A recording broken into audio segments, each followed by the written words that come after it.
We've gathered 3 professional chocolatiers and chocolate makers to blind taste test every dark chocolate bar we could get our hands on to see which ones meet their standards.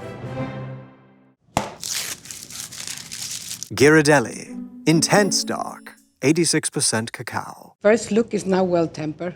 It should be a little shinier. It looks like it's wrapped really well because I'm seeing like pretty intact corners. Whoever made this knows what they're doing. Oh, you heard that. So one of the main things I'm looking for in a quality chocolate right off the bat is the snap in the chocolate.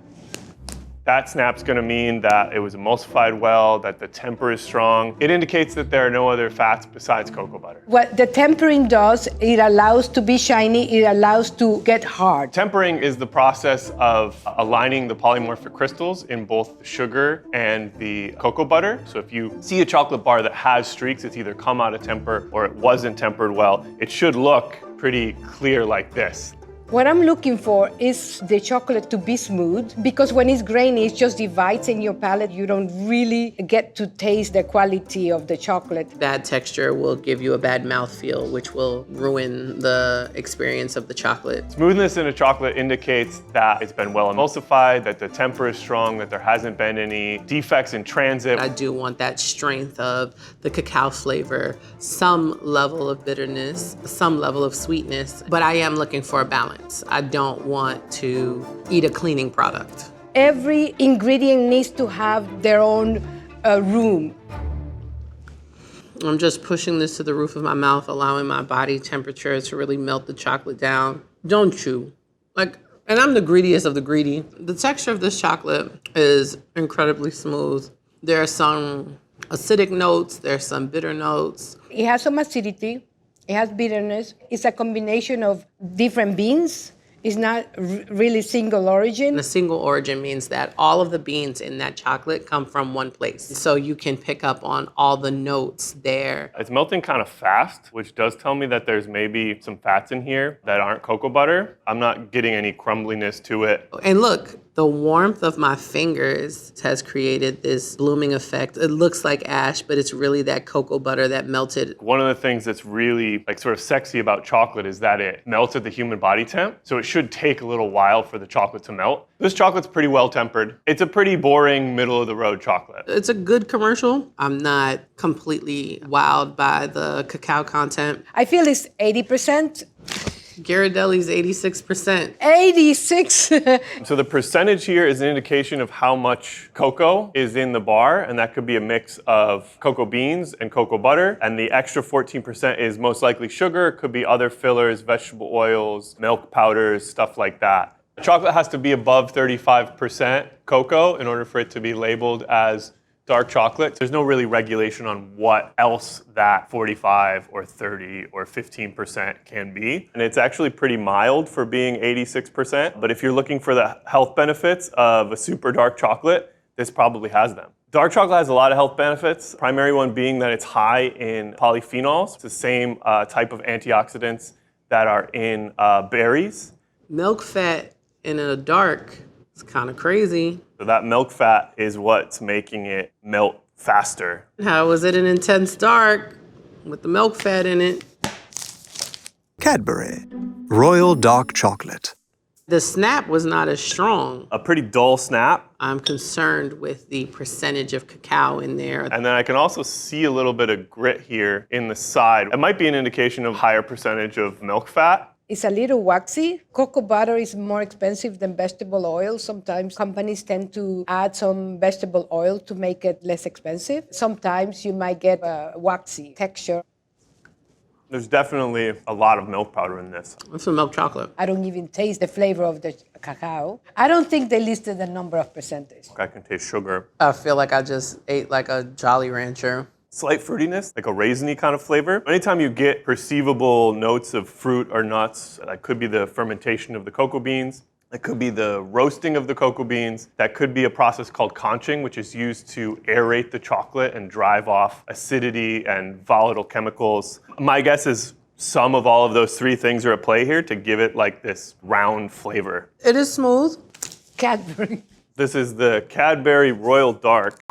Cadbury. It also tastes like the little eggs, They not calling this dark. See, there's no percentage in this. I knew it. which means it's probably or right at the line for being able to be called dark chocolate. So they want the benefits of calling it dark chocolate without telling you just how dark it is. Sugar, chocolate, cocoa butter, Milk fat yet again. natural and artificial flavors. So the ingredient that's used the most will be listed first. In this case, sugar is listed first. If you're looking for the benefits of a dark chocolate, you really want chocolate or cocoa beans or cocoa liquor to be listed first. Hershey's Special Dark. So this chocolate has a few air bubbles on it, which means that when they were molding the chocolate, maybe they didn't vibrate it enough. So when you're pouring the chocolate, you want to vibrate the molds to make sure that the chocolate is smoothly laid in the mold, that it's even, and to remove any air bubbles that might be caused from the molding process. Let's see how this one snaps. Oh, almost no snap at all. Fell apart like a cheap suit.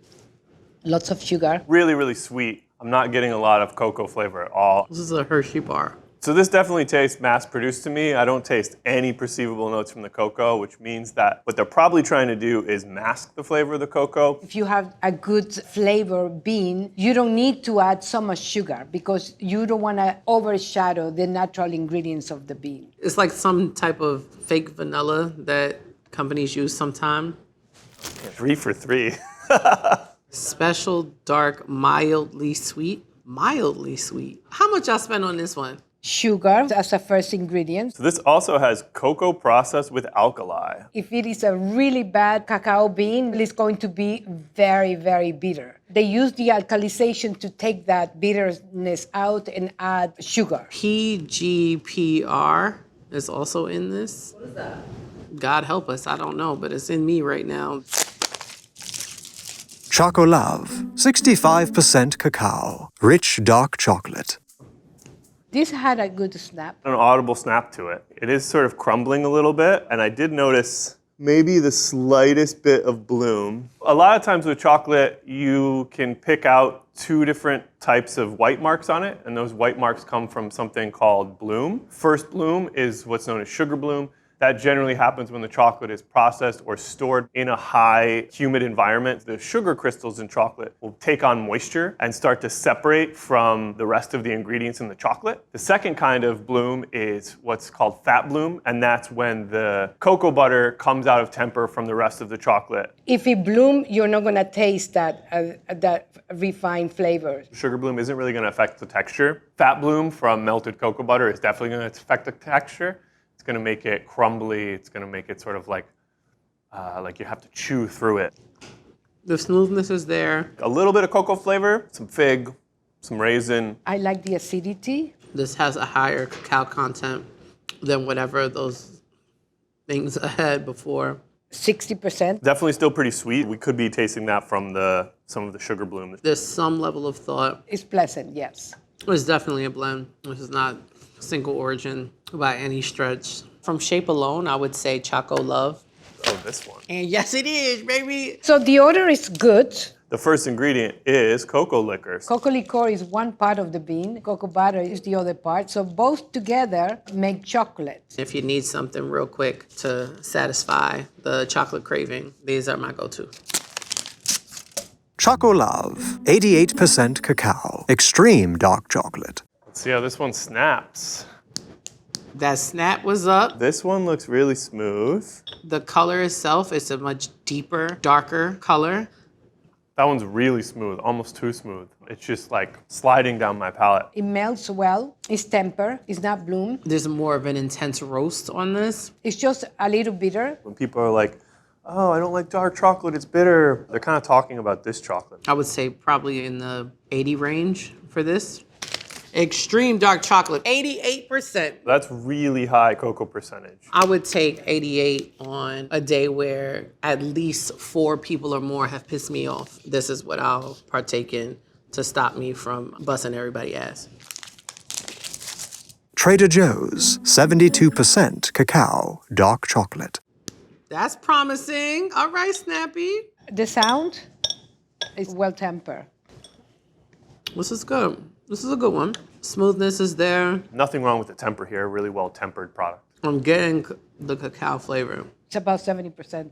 I have an aftertaste of Coconut. Maybe this plant grows where all the coconut plants are. Cacao and chocolate itself tends to absorb everything around in its environment. Even when you put a box of chocolate in your refrigerator, then it's going to absorb all these aromas.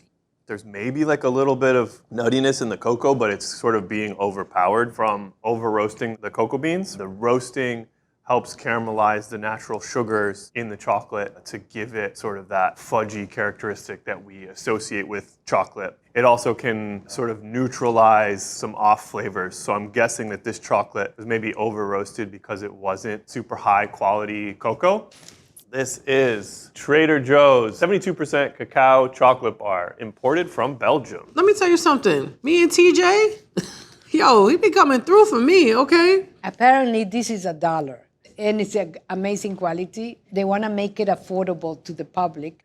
And it says imported from Belgium. Okay, I'm going to tell you a little bit of story. When cacao went to Spain, it was only consumed as a drink. So the Swiss are the ones that found the technology on the tempering of the chocolate and become harder. Then the Belgium learned from the Swiss to make this chocolate, especially the milk chocolate. To temper chocolate at home, you want to melt down the chocolate above 120 degrees, let it cool. When it gets to about 90 degrees, you want to take a piece of chocolate that doesn't have bloom, a small piece, like a piece about this size. You want to drop that in the chocolate, keep stirring it. The reason you have to put another piece of chocolate is to seed the chocolate. You're basically showing the polymorphic crystals in chocolate how to be properly tempered. It's like sort of crazy sounding, but that's literally what you're doing. You're like slowly melting the seed, and that seed is like bonding with the other crystals to show them like how to be perfectly tempered chocolate. Lindt, excellence. 90% cacao, dark chocolate. All right, hold on. Feel like we're getting classy. Very dark. I think this is going to have good snap. Yup. That's a snap. Okay, you see this is bloom. It has the whitish, grayish film. The fat is coming out. To me, indicates that this was stored in a high moisture environment, maybe in a refrigerator.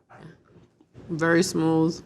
It has that really prominent cocoa flavor. It's bitter. Small amount of fruitiness. It's too high for me. This is too high. It's probably in the 90s, like 95. This is warm. It's cinnamon, very, very earthy. This is a West African chocolate. Forastero, definitely. A lot of the times, the fudginess that you're tasting in chocolate, that is uniquely West African. The red fruits, a lot of those tropical flavors are South American. There are 3 types of beans. The criollo, which is the wild, this is the origin of the cacao. Most of Africa grows forastero. From the criollo and forastero, they created the trinitarios because the criollo is a very delicate plant. So even with this bloom on here, the smoothness of this chocolate definitely confirms to me that this, in like sort of the early stages of sugar bloom, isn't really going to affect the texture. 90%. Deliciously intense, surprisingly balanced. This chocolate lists chocolate, cocoa butter, and cocoa powder. My guess is they want like a really strong chocolate flavor, but they want the added fat of the cocoa butter to help it melt. Lindt, excellence. 70% cacao, dark chocolate. This color is not as dark as the last one, so the cacao content is clearly lower. Could be from the cocoa beans, grown in different areas, are gonna have different color to them, anywhere from like a light tan to a purple color to like a deep dark color. Snap is good. The smoothness is good. The snap was good. It's giving some milk though. The taste is nice. It's a balance between bitterness and fruit. It feels very smooth in my mouth. It could be between 65 to 70. Lindt. Oh, it's Lindt again. 70. This has vanilla beans in it. That was the flavor. Bourbon vanilla beans. It's giving me that milky flavor. And it has soy lecithin. Soy lecithin is an emulsifier that helps keep the sugar and the fat bonded in the tempering process. This is something that I would buy if I'm away and I don't have access to my own chocolates. Tony's Chocolonely, 70% dark chocolate. This is a very thick. What the hell? But let me see if I can give this a snap. Okay, it's a pretty good snap. The person who made this is unhinged because you want people to break their front teeth. I still have teeth. I don't like it. Still that like middle of the road fruit flavor. Raisin, prune, dried fruits for sure. The texture is not there, it's grainy. It's a good cocoa content. It's a pretty good melt, considering how thick the bar is. Feels like it was refined really well, conched really well. The process of conching is twofold. One, it's to massage the cocoa particles after they've been refined. The other reason for conching is to drive off acidity through oxidation. Is this crazy ass Tony's Chocolonely? Boom. This is Tony Chocolonely 70% dark chocolate. Oh, the sugar's also fair trade. All right, I see y'all doing your thing. I know that they're really, really committed to ending the exploitation in cacao. Great value, 50% dark chocolate. Good temper. That's like a medium snap. It's not a clean break. Might be an indication of some other kind of fat besides cocoa. It tastes very chemical, lots of sugar. What is this? Tastes almost banana. I can tell that it's not an expensive chocolate. It's smooth. It's super sweet. High vanilla content. The more commercial brands tend to always like really center vanilla to kind of hide the fact that my beans are cheap. I wouldn't, eat this for fun. Great value. Huh. This is Walmart? I'm actually kind of surprised. This is better than a lot of the other ones that we've tried. And I'm guessing this one's also pretty cheap. 50%, calling it a dark chocolate, barely. Natural vanilla flavor. When there is too much sugar and the combination of vanilla, it tends to have an effect in flavor that, it almost tastes like chemicals. You're buying chocolate on a budget. This one's not that bad. Bettergoods, 85% dark chocolate. Nice snap. It's a good flavor. This one melts a little bit faster than I was expecting, given the snap. When you put it in your mouth, it starts melting by pieces. In my opinion, it is about the conching and the tempering. In the conching, you're going to put your soy lecithin, your sugar, and it starts grinding and grinding and grinding. And that is what's going to make it very smooth, very emulsified, very together. And this is why you do the tempering, because you want to keep those properties together. This one for me is not bad. It just sort of falls flat in terms of complexity. It's pretty balanced. It has a pleasant aftertaste, but there's nothing that's really like sort of jumping out to me in terms of discernible, extraordinary flavors. Bettergoods. 85% dark chocolate. It's well balanced for an 85% chocolate. It's premium Swiss chocolate, but I appreciate intense and fragrant dark chocolate made with cacao sourced from Ecuador and Ghana. Thank you. Ecuador and Ghana are known for their high quality forastero. This is one of the most popular cacao for the industry. Oh, also Walmart. I actually prefer the cheaper one. Fine and raw, 83% dark. This is nice and thin. I'm proud of it. It has a good snap. There's some sort of swirling on the top of this chocolate, which to me indicates it might not be the best temper.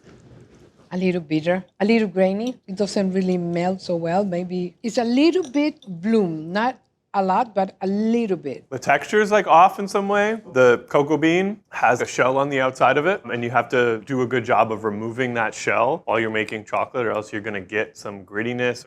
My guess is that this has a higher than usual amount of cocoa husk in it. It finishes in a way that I don't particularly care for, and it's giving maybe a little bit of a rush job on some of the roasting. The roasting a lot of times can mellow out some of that acidity. It tastes more green, tastes more vegetal than the other ones. If you don't roast it, then it's going to taste more grassy, more green.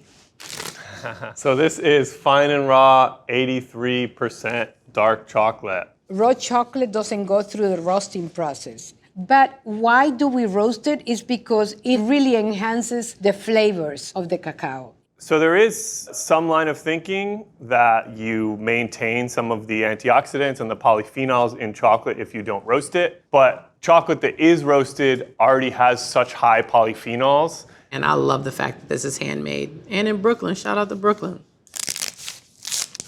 Hue, simple dark chocolate. This is very thick. And the tempering is very good. This one is nice and clear on the top. Okay, good snap. Could be 70. It's not overly sweet. This has a well-developed flavor. It's actually pretty well balanced. Smooth. I feel it needs to be conch maybe longer hours. I'm tasting some smoke, and the smoke adds a umami kind of flavor to it. This is probably my favorite. This is Hugh Simple Dark Chocolate. I love you guys. Organic, unrefined. Coconut sugar is the nectar of the coconut palm. It's a little bit lower on the glycemic index than regular cane sugar. And then when it's mixed with chocolate, the sweetness doesn't pop out at you.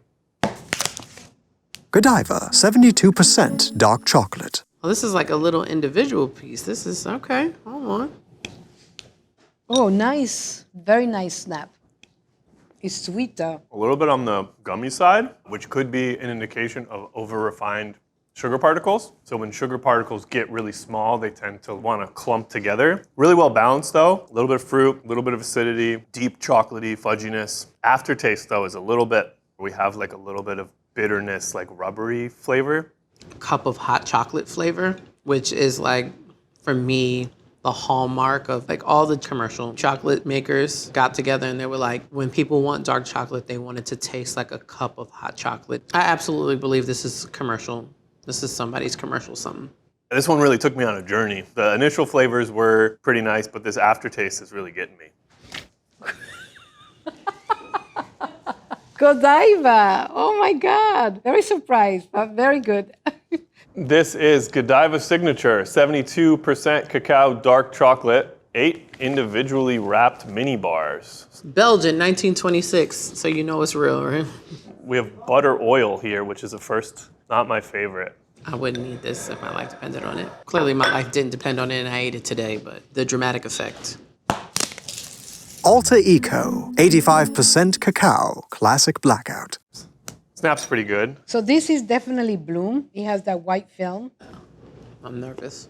This one crumbles. Maybe it came out of temper at one point and then rehardened. The top here indicates that that might be what happened. I find it too dark for my palate. Flavor's not balanced. The bitterness is taking up a lot more space. I want to guess that this chocolate's about 85%. Whoa, this is Alter Eco Classic Blackout, 85% cacao. An 85%, if it is a bad quality cacao, it would taste too bitter. It's darker for my palate, but it's not overwhelming. If you're eating it for like a tasting experience, maybe not this one, but if you're eating it to restore forests and for the health benefits, it's pretty good.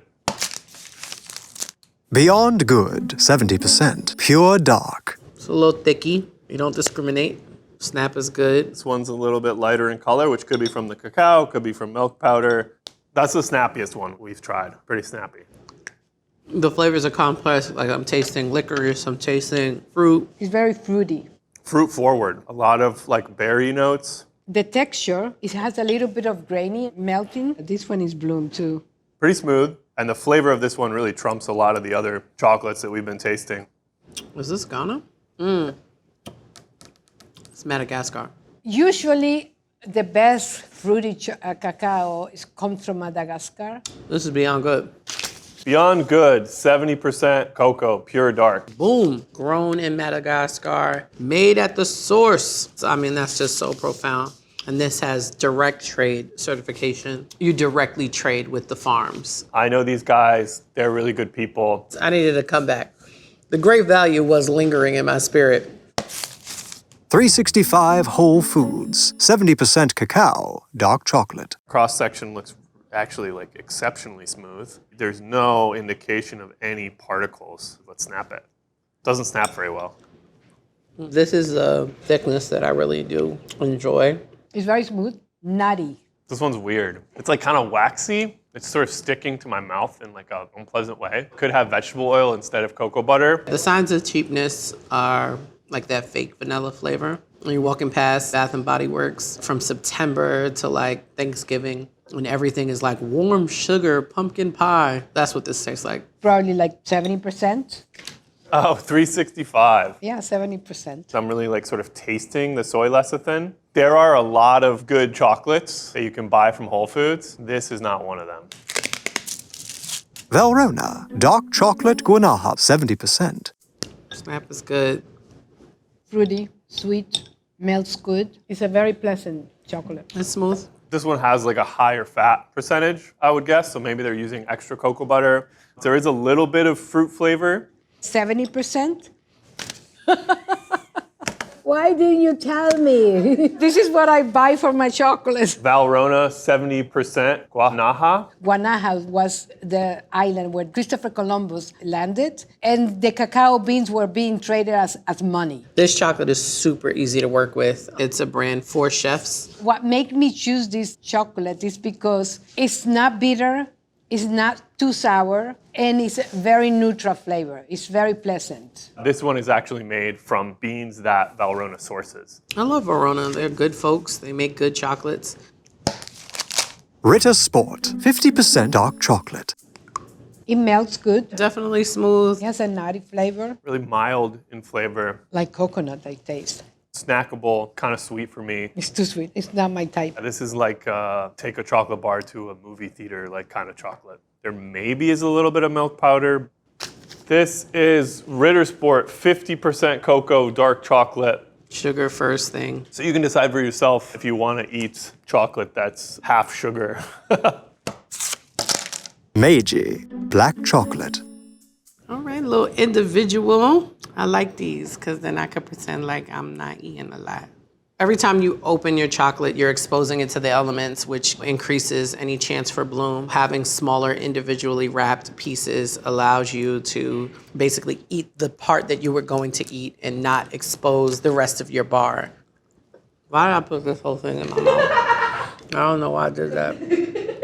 I was so excited about the miniature size. This one's like the most boring of any of the ones we've tried.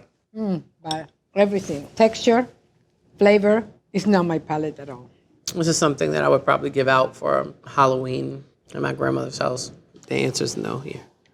This is Meiji black chocolate from Japan. Doesn't say the percentage. Why do you call it black? This one's got like quite a bit of ingredients here. The first is sugar and it tastes like it. And it has the whole milk powder. This is a milk chocolate. Blue stripes, 70% whole cacao chocolate. Snaps. It's not my flavor. It's not, I can. It's not a good flavor. It's like, I'm sorry, repulsive. It's really bitter. Definitely like the most like vegetal tasting. There's a depth of flavor here. It's not just hot chocolate. It's not just vanilla. I like it. It has like this fermented kind of flavor to it. Texture, not the best. This tastes like it has like some of the shell from the bean in it. There's a little grittiness here. I know what this is. It doesn't have the shell. It has pieces of the dried cocoa pod in the chocolate, I think. This is blue stripe. Yeah. Blue stripes, cacao shell fiber. I have no idea why you would want that texture in it. I don't really see the benefit in using the exterior pod as an ingredient when it's sort of vital to composting like at the farm level. I did not enjoy it. It was definitely different, but I like unique and weird and like kind of quirky things. Theo Pure Dark, 85% dark chocolate. I'm smelling this intense cocoa scent. Not bad. A little bitter. I like the level of sugar. This is pretty smooth. No real off flavor. I'm tasting hazelnut. It's really, really warm. Cinnamon, nutmeg. It has sort of medium acidity and it tastes like it has peanut shell or almond husk like flavor to it for a really dark chocolate. This is pretty mild, pretty tasty. Theo! Yeah, 85% ground vanilla bean. That's probably is also what's lending toward that nutty kind of flavor. Fair trade does a really good job of making sure that the farmers never make lower than a specific amount. This is like pretty good for being 85%. It goes down easier than a lot of other chocolates that are this dark. Divine, 70% dark chocolate. It has the aroma of cocoa butter, nutty, like raisins. The smoothness was there, the balance of flavor was there, not super complex. It has a distinct flavor. It's a single origin. You cannot make this flavor if you mix different beans. If it's all the same beans, you can identify like, oh, this is a navy bean. All right, we taste lecithin. One of the things I'm learning about this experience is that I didn't know I could taste lecithin. As I said, this is a chocolate that I could eat. Divine. Oh, where does it come from? I never heard of this. States the name of the farmers union here. Guapa Koku Farmers Union, Ghana. So it's obviously is a bean that comes from one single origin. That is super, super rare. Moser Roth, 70% cacao, dark chocolate. It is melting really fast. Gives an indication of possibly some sort of lecithin or vegetable fat. It's a very light snap. This one is not bad at all. Balance is good. It does not have a distinct flavor like the one that I tasted just previously. Nothing really standing out about it, both positive and negative, but easy to consume. This could be 70%. The 70% of Lindt tastes more bitter. And I think it's because of the type of cacao bean. This is Moser Roth, and this is a 70%. I've heard of Aldi. That's where you go when you want to buy chicken for 20 cents a pound. Not expensive, I can tell. It's $2.35. But it's not bad. Ritual chocolate, mid-mountain blend. This one has a lot of flavor. If the food in front of me is good, and we see a little shoulder lean, that's how you know you made it. Very sour. Very sour. But it's citrus, it's like lemony. Tastes a lot like star anise or like licorice. Indicates that there was some care given to the fermentation of the cocoa. This is up there. This is like one of the top ones I've tried. Oh, nice. So this is Ritual Chocolate, Mid-Mountain Blend, 70% cacao. They make chocolate in Utah in the mountains. Source their beans really carefully. They make it in really small batches, and you can taste the difference. Cocoa, cane sugar, cocoa butter. Amen to y'all. Y'all doing it right. Tasting notes actually are strawberry fudge and graham cracker. Okay, I don't find that at all. Zero. People absolutely perceive flavors differently. It's all in how your brain is wired. Guess how much this chocolate is? Yeah, probably $12. How the hell do you know that?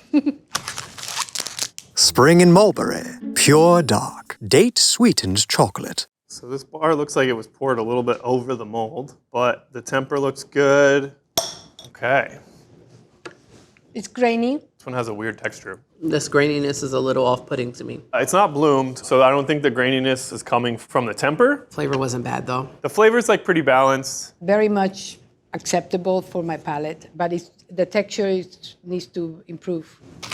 This is Spring and Mulberry Pure Dark Date-Sweetened Chocolate, Date-Sweetened chocolate. Is that what you're doing? which would describe that sort of fibrous texture. Dates are like a pretty good alternative sweetener for chocolate. Like it's lower on the glycemic index. There's only so far down you can grind a date. Lily's, extra dark chocolate. Let's give it a snap. Let's give it another snap. So it doesn't really snap that well. So the temper does look a little bit off. Y'all gonna do this on the last one. This is crazy. I snapped it and a boulder came out. Nutty. It's a nut flavor. It's smooth. It's more like a common dark chocolate. Very well balanced. This one is mild and bitter. Not a lot of like chocolate flavor. And then the aftertaste, there's like pretty strong bitterness. It doesn't feel like a bitterness from cacao. There's something in this. What is that? Maybe like a combination of like stevia and like sugar alcohol. Is this that no sugar joint? That's what it is. It's Lily's. Extra dark chocolate style bar. 70% cacao and no sugar added. What the hell is this? Chicory root. It has chicory root fiber. I mean, chocolate already has fiber, but they added more. I think this is supposed to be a chocolate for people that suffer from diabetes. But it's not bad. This is a roast that I like. Everything after that is a no. I would never eat this on purpose. Now let's see which dark chocolates our chocolatiers and chocolate makers liked the most and the least. I love the Divine bar. I thought it was a bar that I could eat every day. I could tell that it comes from a single origin. I love the Valrhona. It has a good balance of citrus and a little bit of bitterness. So my favorite chocolate today was definitely the Ritual bar. It had the most complexity. You could really taste that it was made from high quality cacao. If I had to choose, my favorite dark chocolate today is probably gonna go to Hue. Super smooth chocolate bar, balanced flavor, complex. It still sticks with me. I can still taste it now. My least favorite was Blue Stripe. Tasted more like medicine than a nice treat. And my least favorite was the Fine Raw bar. For the price of it, it just had too much gritty texture to it and too much herbal bitterness. My least favorite bar, unequivocally, was that Great Value bar. Everybody is foul for handing that to me. You're gonna pay for good chocolate. Chocolate is not supposed to cost $2. There's no way to take care of the people involved in supply chain. There's no way to craft it well. Reduce the amount of chocolate that you eat so you can eat a higher quality chocolate. Make sure to store your chocolate between 60 and 70 Fahrenheit.